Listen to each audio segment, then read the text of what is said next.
This is Reforming on Air. I'm your host, Genevieve Ross. I had to invite the smartest person I know onto the podcast, and I always say that. I'm like, yo, you're the smartest person. Like everything in my life, from like a basic trivial question to like something business related, I always phone you. And so I'm really excited that you're here, and I'm going to let you introduce yourself. But first, I'm going to just tell everyone, because you won't do it properly. You are the COO of Reforming Pilates, and the only studio. I suppose that comes with it. Why I'm so excited is because you started out working as an instructor for the studio, and then you made yourself indispensable. And now it's to the point where I literally can't live without you. And if you go, the whole business goes. I'm selling it. I'm done.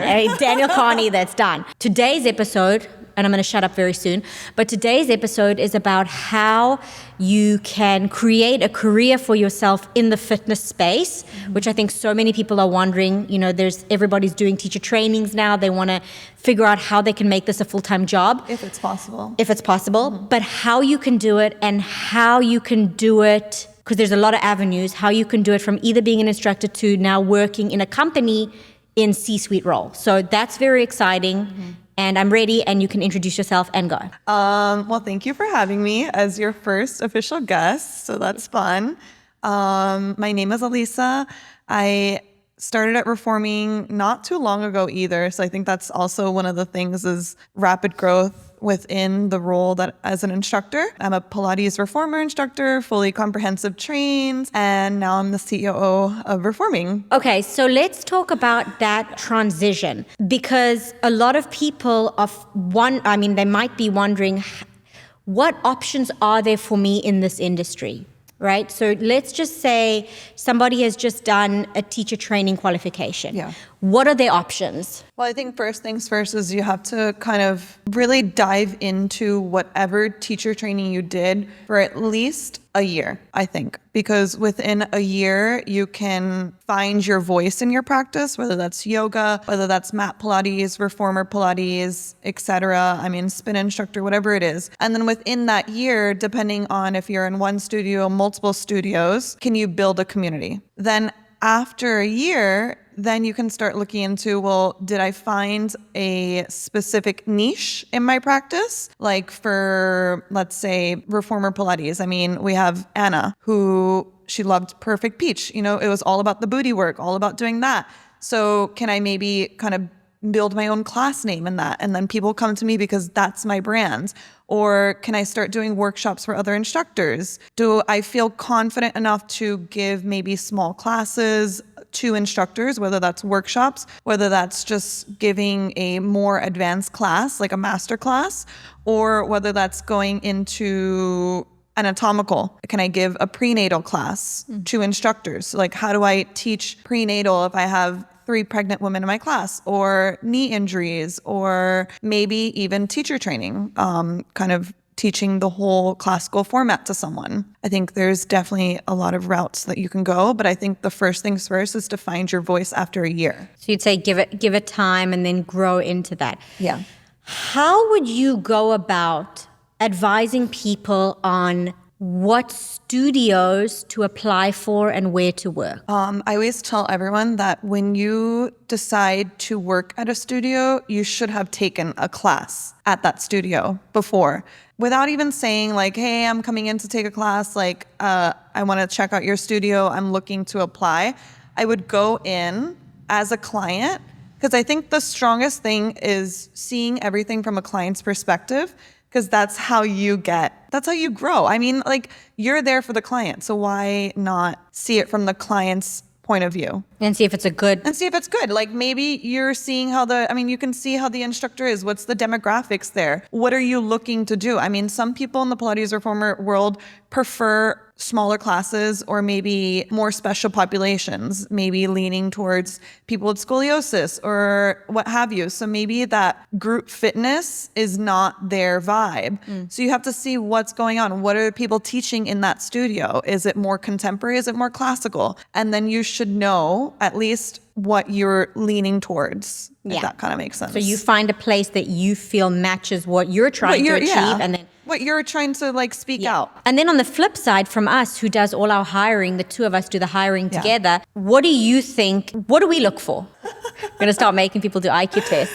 Well, I think so. Yeah. At least for like managerial roles. roles. 100%. 100%. But what do we look for someone coming in? Like that's... I think how you present yourself. It's more so your energy than anything else. Like if you don't have that approachability aspect, then who's going to want to come in to take your class? Not in like a rude way, like, but you have to have that kind of openness in this industry, I feel, because to have a closed off personality, it's not approachable. So I think we look for good energy. We look for good people. And that's why, I mean, at this point, the community that we're forming is what it is. Yeah. I mean, anyone can kind of lean on each other. There's that community aspect within the staff role. Yeah. I would say the instructor role. I also think it's really important if someone is going to apply, so people that are listening to this that are starting out in their fitness journey, what really like irks us on the hiring side is not being prepared. They'll message us and say, I want to be an instructor. And then when we say, well,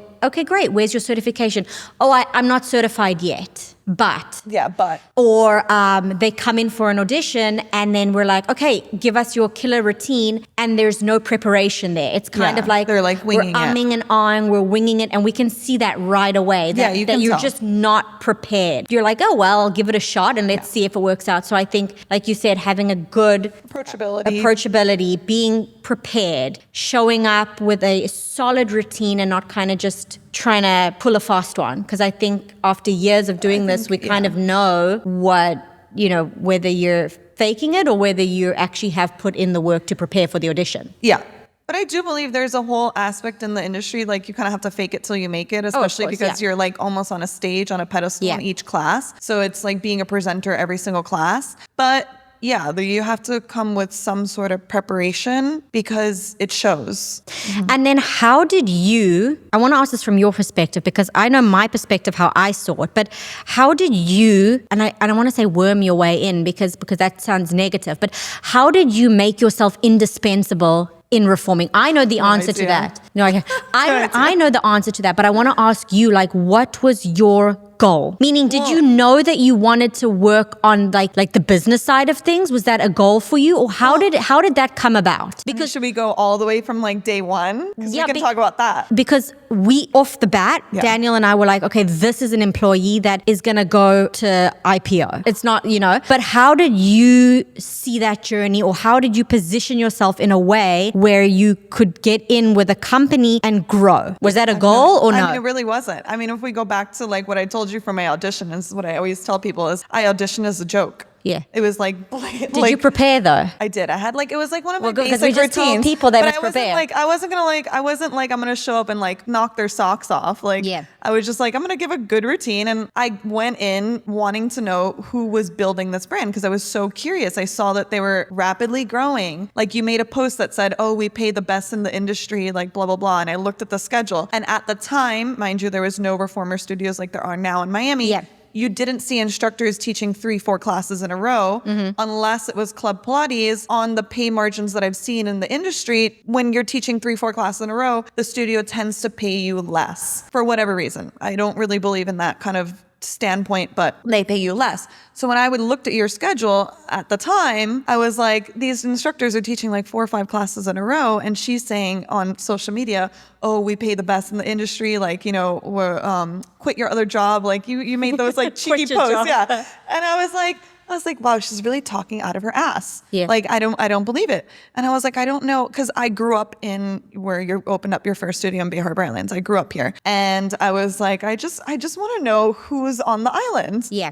So I was like, I'm going to reach out for an audition. And I did. And I went and I met you. And I was like, this is the craziest experience I ever had. Yeah. And then you told me the pay rate. And I was like, this is actually a competitive pay rate for the market. And I was like shocked. Yeah. So I said, you know what? Fine. I'll pick up. I think I picked up 2 days. 2 days. 2 days. It was like a Saturday 8 to 9 and a Tuesday 7:30. That was it. Yeah. And I was like, that's all I'm going to pick up for now. I was like, I'm already at so many places. I'm still in a couple other studios. Yeah. How I made myself indispensable? No idea. I don't know. I answered your phone calls. Yeah. Well, no, but I think like if people are wondering what other avenues there are in this industry for them, there is that managerial position, right? There is that C-suite position. There is that marketing position, that branding position. And I think it's just realizing that, and it goes down to niche, what you said about auditioning or applying at a place where you align with. Yeah. Is the 100%. Fact that you are very task driven. And so I think that was a good like niche for you. But it came to the point where even if I didn't ask you for something, you would do it. And then it got to the point where I was like, okay, well now I depend on her for literally everything. So you went above and beyond the job description, which I think is so important because not everybody does that. Yeah. Well, you have to believe in the brand too. That too. But I feel like a lot of people come in, they teach their class, and they leave. And that's fine. But I think if this is something that you're really going to want to be doing long term. Well, I had an instructor tell me this when I first started. She was one of my mentors, and she told me there's like a few ways you can see this. You can have a full-time job and do this for fun, which I did for a couple of years. And, I was getting burnt out, and I saw the potential to earn more as an instructor. And then she said, and then you can also just teach 6 days a week, a bunch of classes a week, and make a good amount salary. And she's like, but she's a little bit older than me. She said, just trust me, you can't teach for your whole life. And I kind of like took that with a grain of salt. And I was like, okay, well, if something happens, I started working at a studio. I saw that they had a director role there. But that was pretty interesting. I was like, I never really thought that, you could do that, because I only worked in studios that were owned and operated by the owners, where they kind of taught. So there weren't, that director role didn't exist. And then I met you guys. And then, I never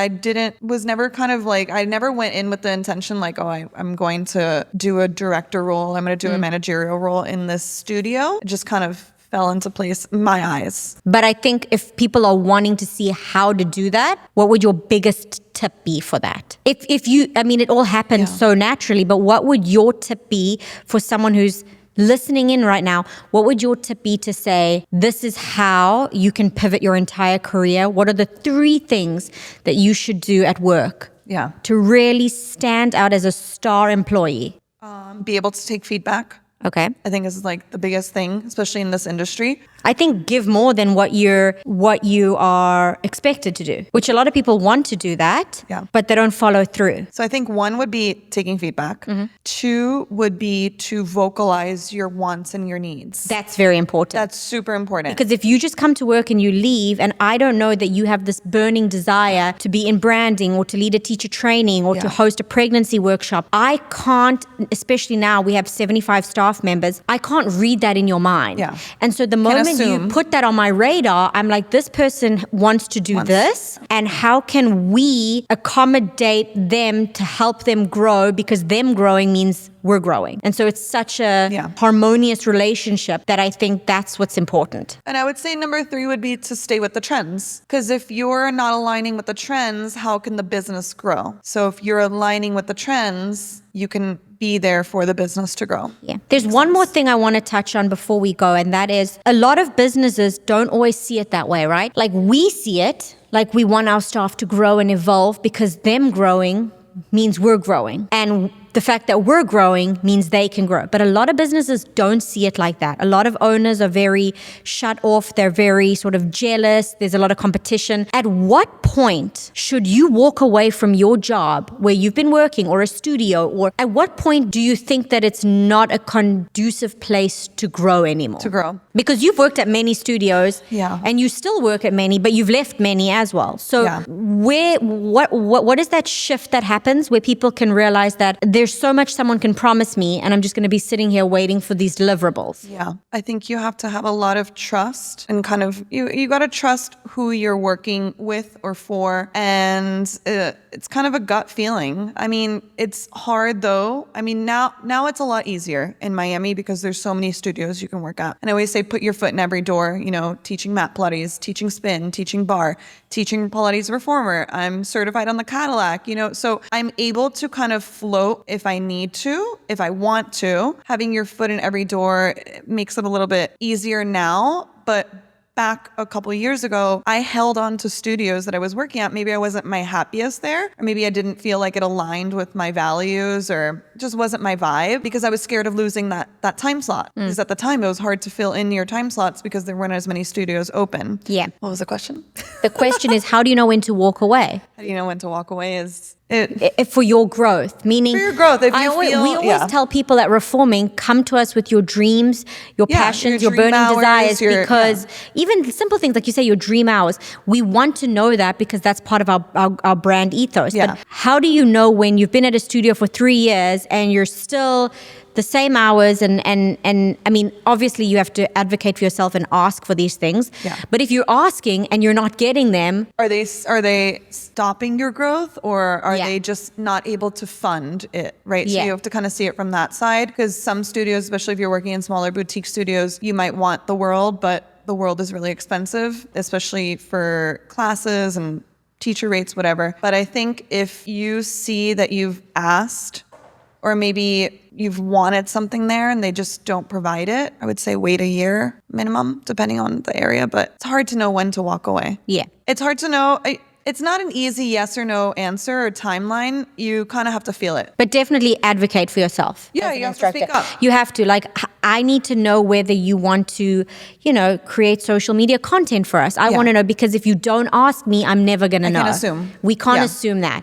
And so that's a very important one as someone who wants to Yeah. do this full time, is really just, Well, it's hard. It's not black and white. Yeah. I think too. I mean, it's like any other job. When do you know if it's time to step away? Yeah. Did you ask for promotion? Did you apply for promotion? They didn't give it to you. Yeah. Did they give you a reason why? Did the Yeah. reason why make sense? Or did they kind of just brush you off for a while? Yeah. And brush it off? Then that's probably when it's time to go. So I think that's really important, because a lot of people are wanting to a lot of people just want to teach, right? Right. They just want to teach. And that's great. But this is for the person that is wanting to leave their full-time job to go into this full-time, what you can do to be a better instructor, to position yourself as indispensable in the space, Yeah. and how you can really turn this into something that there's longevity towards it. So I think that's really important, and I'm excited to see more people advocating for themselves as independent contractors. Well, that's what I was gonna say. I mean, you're working for yourself Yeah. in this space, so you have to look out for yourself too. And I'm excited to see more people, hopefully, coming forward and expressing their talents and what they can offer, because you never know where it's going to lead you. No, you never know. You never know. Like, as you said, you started out as a joke, and now hopefully you're here for 25 years. We'll see. Do you know what I mean? But you just got to put yourself out there. So Yeah, you have to be vulnerable. perfect. Okay, good. Well, that's the tip on how you C-suite position, and hopefully many more to come. One more. Talk about, just before we go, 2 Yeah. minutes, wrap it up, without giving too much of our secrets. What exciting projects are you working on, just to let people know like what's going on behind the scenes in your day-to-day job that are upcoming that we can talk about? Because there's a lot that right now we can't talk about, but the ones that are signed and sealed, what can we talk about? What are you most excited for in the next 2 months? Yeah, for sure. I mean, I think it'll be a big relief once it's open. But definitely, I think it'll be interesting to see how it's done when it's out of state. I mean, there's definitely a little bit of, you're not home anymore. You can't just run over to Bay Harbor and grab an extra ball because one of them didn't arrive, kind of thing. So I think New York is definitely one of the top things that really excites me, but also it's one of those things where like, we're just going to rip off that Band-Aid because it's been a project. That's been Okay, good. a Well, work in hopefully progress. when you're on again, we can talk about how the opening went and how Because I'm not going to be there. I mean, you're not going to be there with me. I'm not gonna be there. That's the biggest. So I'm fully be trusting solo you. dolo. I'm excited. Okay, Yeah. good. Let's see how it goes. Are you going to have to come back and If tell I'm us? not back, then you know how Yeah. it went. Literally. Or if you stay, then we know it went really well. Yeah. So. Or I'm just cooked. Well, yeah. Thank you so much for sharing your wisdom. I bank on it multiple times a day. So thank you for being a ride or die. Thank you all for listening to this episode. Please subscribe to see more on Apple Podcasts, Spotify, or YouTube.